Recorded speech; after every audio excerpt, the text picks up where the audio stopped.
April மாதம் கடக ராசிக்காரர்களுக்கு மிதமான முன்னேற்றத்தையும் சில சவால்களையும் வழங்கும். தன்னம்பிக்கையுடன் செயல்பட்டால் நன்மை அடைவீர்கள். வேலைக்குச் செல்பவர்களுக்கு கூடுதல் பொறுப்புகள் ஏற்படலாம். புது திட்டங்களை தொடங்குவதற்கான நல்ல காலம் இது. தொழிலில் உள்ளவர்களுக்கு நெடுநாளாக நிலுவையிலிருந்த பணம் கிடைக்கும். நிதிநிலையில் சிறிதளவு ஏற்ற இறக்கம் இருக்கும்.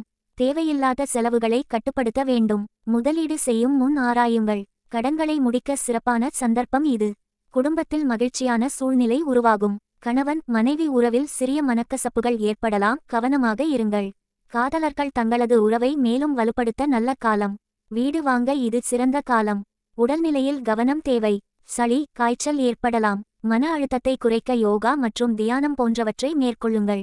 மிதமான உணவு பழக்க வழக்கத்தை கடைபிடிக்கவும். பரிகாரம்: திங்கள்கிழமைகளில் சிவனை வழிபடவும். பால் போன்ற வெள்ளை நிற பொருள்களை தானமாக வழங்கவும்.